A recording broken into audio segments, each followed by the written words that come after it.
Hello everyone, कैसे हैं आप सब? आई होप सभी बहुत अच्छे होंगे। आज हम बात करने वाले हैं कि किसी मेल को किस तरीके से फीमेल में बदला जाता है डॉक्टर्स के थ्रू।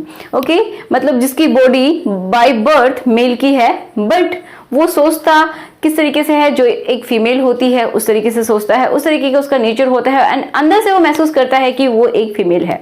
तो वो कभी कभी क्या करते हैं ऐसे लोग, वो सोचते हैं कि वो अपना जो जेंडर है वो चेंज करवा लें, अपनी बॉडी जो है वो मेल से हट के वो फीमेल में ट्रांसफर हो जाए। तो ये जो प्रोसीजर होता है ये किस तरीके से होता है, मैं सिर्फ आज के वीडियो में इसी के ऊपर बात करने वाली हूँ कि मेल से फीमेल किस तरीके से ट्रांजिशन होता है। मेरे पास कमेंट्स भी आए थे जिसकी वजह से मुझे ये वीडियो बनाना पड़ा। ओके, तो इसमें हम एक बहुत ही ऑथेंटिक जानकारी आपको देंगे। इसमें क्या क्या प्रोसीजर होता है, क्या क्या लीगल इसमें जो प्रोसीजर है किससे गुजरना पड़ता है, पहले क्या करना पड़ता है सर्जरी से पहले, मतलब जो सर्जरी कितने टाइप की होती है इसके बारे में बात करेंगे कि टॉप टू बॉटम सर्जरीज होती हैं इसके अंदर।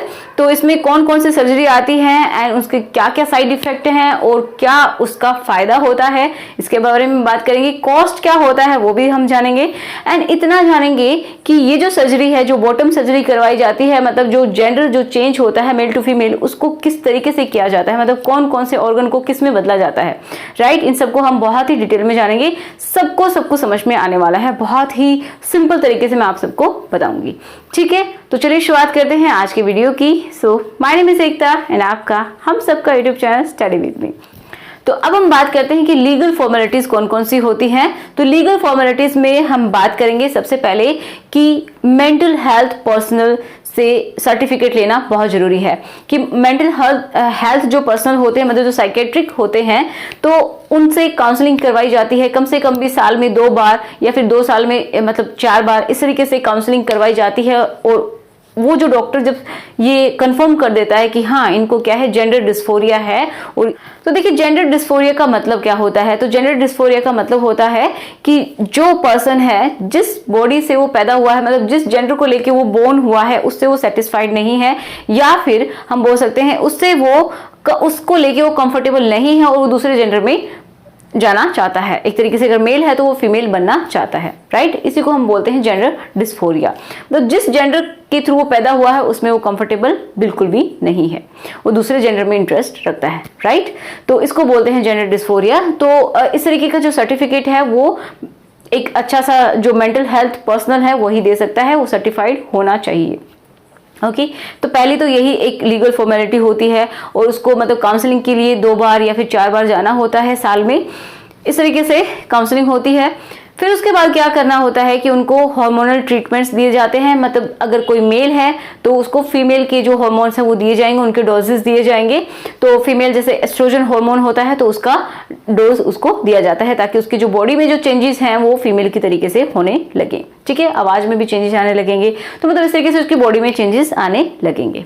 राइट, उसके बाद एक बहुत ही इंपॉर्टेंट जो रोल होता है वो क्या है कि जो मेल है अगर वो मेल से फीमेल बनना चाहता है तो उसको उसके रोल में रहना पड़ेगा, कम से कम उसको 1 साल के लिए उस रोल में जीना पड़ेगा, उस तरीके से बिल्कुल रहना पड़ेगा। अगर कोई मेल है तो उसके फीमेल बनना चाहता है तो उसके जैसे कपड़े, उसके तरीके से रहन सहन उसका होना चाहिए, उस रोल में उसको जीना होगा 1 साल। ठीक है, क्योंकि ये बहुत जरूरी है कि अगर कोई 1 साल में भी उसको ऐसा लगता है कि हाँ मैं कंफर्टेबल नहीं हूं तो उसको स्टॉप किया जा सके। इसका सिंपल सा मतलब यही होता है। तो ये एक प्रोसीजर है। उसके बाद क्या करते हैं कि जो मजिस्ट्रेट होता है वो एक सर्टिफिकेट देता है, अटेस्टेड जो सर्टिफिकेट है वो होनी चाहिए मजिस्ट्रेट के थ्रू, मतलब मजिस्ट्रेट के सिग्नेचर के थ्रू ये जो इसकी सर्टिफिकेट बनती है वो होनी चाहिए। उसके बाद ही आप सर्जरी के लिए जा सकते हैं। तो अब ये जो सर्जरी होती है वो क्या क्या होती हैं तो हम उनको देख लेते हैं। बहुत टाइप की होती हैं, इसमें भी मेल से फीमेल बनने के लिए भी काफी टाइप की सर्जरी से गुजरना पड़ता है। कौन कौन सी सर्जरी किसको सूट करती है वो अपने अकॉर्डिंग वो चूज कर सकते हैं। ठीक है, तो अब हम ये जानते हैं कि कितने टाइप की सर्जरी इसमें करवाई जा सकती है अगर पूरा प्रोसीजर देखा जाए तो। ओके, तो यहाँ से हम शुरुआत करते हैं फेमिनाइजेशन सर्जरी। हम टॉप से बॉटम की तरफ चलेंगे। सबसे पहले हम फेस से बात करेंगे एंड देन बॉटम पे हम बात करेंगे। ओके, इसको डिटेल में जानेंगे कि ये किस तरीके से होता है, क्या क्या चेंजेस आते हैं, इसको अच्छे से समझेंगे। तो देखिए, फेशियल फेमिनाइजेशन सर्जरी FFS के नाम से जाना जाता है। इसका मतलब ये होता है कि जो एक मेल का फेस है और उसको हम कन्वर्ट करते हैं फीमेल के फेस में। तो फीमेल में किस तरीके के फीचर्स होते हैं उनके फेस में, उनको थोड़ा सा एनहेंस किया जाता है एंड जो मेल के जो फीचर्स होते हैं फेस को लेके तो उसको थोड़ा कम किया जाता है। तो इसमें प्लास्टिक सर्जरीज की जाती है, जैसे नोज की, चीक्स की, इस तरीके की सर्जरीज इसमें इंक्लूड होती हैं। इसमें हम बहुत डिटेल में नहीं जाएंगे। अब देखते हैं नेक्स्ट सेकंड स्टेप क्या है, ब्रेस्ट ऑगमेंटेशन। इसमें मतलब इसका मतलब होता है कि ब्रेस्ट का डेवलपमेंट। अब देखिए, ब्रेस्ट ये आर्टिफिशियली भी इनको ऑगमेंट किया जाता है। एक तो क्या होता है कि जब हार्मोनल थेरेपी दी जाती है तो उसकी वजह से भी ब्रेस्ट का डेवलपमेंट होना स्टार्ट हो जाता है, बट किसी किसी में बहुत ज्यादा नहीं हो पाता। जैसे कि कोई मॉडल्स होते हैं तो उनको बिल्कुल परफेक्ट बॉडी चाहिए, तो उसके लिए वो क्या करते हैं, सिलिकॉन का भी इसके अंदर यूज किया जाता है एंड आर्टिफिशियली उनके अंदर इंसर्ट किया जाता है। किसके अंदर, ब्रेस्ट के अंदर सिलिकॉन को इंसर्ट किया जाता है, जिसकी वजह से उनकी जो शेप है एंड साइज है उसको एनहेंस किया जा सके। ठीक है, उसको एक परफेक्ट शेप एंड साइज दी जा सके, तो ब्रेस्ट का ऑगमेंट किया जाता है। थर्ड हम बात करते हैं बॉडी फेमिनाइजेशन सर्जरी। इसका मतलब ये है कि एक जो फीमेल होती है उसकी एक परफेक्ट बॉडी जो शेप होती है उसी के अकॉर्डिंग उस मेल की बॉडी को ढाला जाता है। जहां से मतलब फैट का डिपोजिशन ज्यादा है वहां से हटाया जाता है एंड एक परफेक्ट बॉडी का जो शेप होता है वो दिया जाता है। ठीक है, तो मेनली ये कौन करते हैं, जो मॉडल्स होते हैं वो ज्यादातर इसको यूज करते हैं। ठीक है, तो अब हम बात करते हैं जेंडर कंफर्मेशन सर्जरी। अब हमें मेनली बात करनी है इसके ऊपर कि इसमें क्या क्या चेंजेस होते हैं, किस तरीके से एक मेल फीमेल में कन्वर्ट हो जाता है। इस सर्जरी में कौन कौन से चेंजेस आते हैं, किस तरीके के चेंजेस आते हैं, उनके हम बात करने वाले हैं। तो जेंडर कंफर्मेशन सर्जरी हम इसको बोल सकते हैं, या फिर हम इसको बोल सकते हैं सेक्स रीअसाइनमेंट सर्जरी, SRS बोल सकते हैं, या फिर GRS मतलब जेंडर रीअसाइनमेंट सर्जरी भी हम इसको बोल सकते हैं। कि मतलब जो जेंडर जो नेचर के थ्रू उनको दिया गया है उसको रीअसाइन करना, दूसरे जेंडर में एक तरीके से उसको बदल देना। ओके, तो इसके हम बात करेंगे अब कि इसमें कौन कौन से चेंजेस आते हैं, कौन से जो मेल के पार्ट हैं वो फीमेल में किस तरीके से कन्वर्ट किए जाते हैं, उनके हम बात कर लेते हैं। एक और नाम इसको दिया जाता है बॉटम सर्जरी, इसके नाम से भी जाना जाता है। तो चलिए हम देख लेते हैं कि इसमें क्या क्या चेंजेस होते हैं। तो अब हम समझते हैं कि जो मेल के जो पार्ट्स होते हैं, जो ऑर्गन्स होते हैं, उनको किस पार्ट में चेंज किया जाता है फीमेल के इस सर्जरी के दौरान। ठीक है, उनको समझते हैं। ये है बॉटम सर्जरी की बात। तो इसमें देखिए, जो फर्स्ट मैंने यहाँ पे लिखा है रिमूवल ऑफ टेस्टिस। तो पहली बात तो ये होती है कि जब भी ये बॉटम सर्जरी की जाती है उसके दौरान जो मेल के अंदर जो टेस्टिस होते हैं, 2 टेस्टिस होते हैं एंड वो कवर्ड होते हैं किससे, स्क्रोटम से। एक स्किन, एक सैक लाइक स्ट्रक्चर होती है, एक बैग के जैसी स्ट्रक्चर होती है जिसके अंदर ये टेस्टिस प्रेजेंट होते हैं। तो इनको रिमूव कर दिया जाता है। ठीक है, इसको कट करके एंड देन इनको रिमूव कर दिया जाता है। ओके, फर्स्ट ऑफ ऑल ये समझ में आ गया होगा। सेकंड क्या है, पिनाइल इन्वर्जन। अब इसको जब कट कर देंगे तो जो पीनस होता है तो उसकी जो स्किन होती है उसको इन्वर्ट किया जाता है, उसको इन्वर्ट करके वजाइना की अंदर की जो वॉल होती है वो बनाई जाती है, जिससे कि जो पीनस के अंदर सेंसेशन होते हैं, जो सेंसिटिविटी होती है वो फीमेल की वॉल के अंदर उसको वैसा ही फील हो। ठीक है, तो उसकी इनर वॉल बनाई जाती है किससे, जो पीनस होता है उसके इन्वर्जन से। राइट, अब हम देखते हैं नेक्स्ट, हेड ऑफ पीनस। तो जो ग्लैंस पीनस होता है इसको कट करके एंड इसकी एक तरीके से इसको कट करके और इसको एक प्रॉपर शेप दी जाती है, जिस तरीके से क्लिटोरस होता है किसमें, फीमेल के अंदर। ओके, तो इसको कन्वर्ट कर दिया जाता है हेड ऑफ पीनस को क्लिटोरस के अंदर। क्लियर हुआ। अब जो यूरिथ्रा होती है, आपको पता है कि जो मेल में जो यूरिथ्रा होती है वो बहुत ही लॉन्ग होती है इन कंपैरिजन टू फीमेल। तो उसको कट किया जाता है एंड उसको एक क्या करते हैं, रीपोजिशनिंग करते हैं कि जहां पे फीमेल के जो बॉडी पार्ट है उसमें जहां पे ये प्रेजेंट होती है यूरिथ्रा, वहीं पे इसको शिफ्ट किया जाता है। क्लियर हुआ, यूरिथ्रा।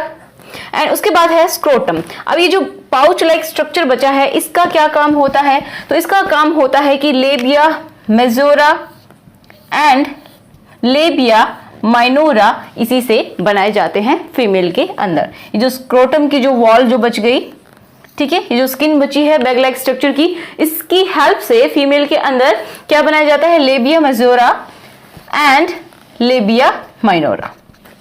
ओके, जो आउटर जो लिप है वो एंड इनर लिप को बनाया जाता है किसकी हेल्प से, स्क्रोटम की हेल्प से। तो ये सारे चेंजेस होते हैं किसमें, जो बॉटम सर्जरी है उसके अंदर। आई होप आपको इतना समझ में आ गया होगा, आपके डाउट्स क्लियर हुए होंगे। तो अब हम बात कर लेते हैं कि क्या इससे एडवांटेजेस हैं एंड क्या क्या इसके डिसएडवांटेजेस हैं, मतलब क्या क्या रिस्क फैक्टर्स इसके हो सकते हैं।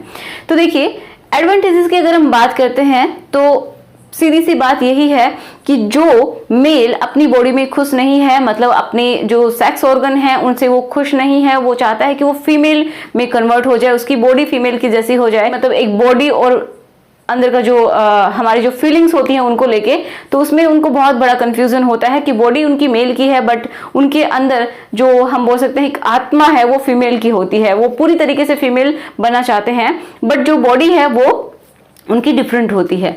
तो इसी वजह से वो क्या चाहते हैं कि ये जो उनका डिस्फोरिया है, एक तरीके से जो इनके साथ ये जो प्रॉब्लम हो रही है तो वो कम हो जाए, ठीक है। तो हम बोल सकते हैं कि जेंडर डिस्फोरिया को डिक्रीज किया जाता है। डिक्रीज होगा, ये ऑटोमेटिक डिक्रीज होगा जब हम चाहते हैं कि हम ऐसे बन जाएं, और जब सर्जरी के थ्रू ऐसे बन भी जाते हैं तो कितना अच्छा लगता है, ठीक है।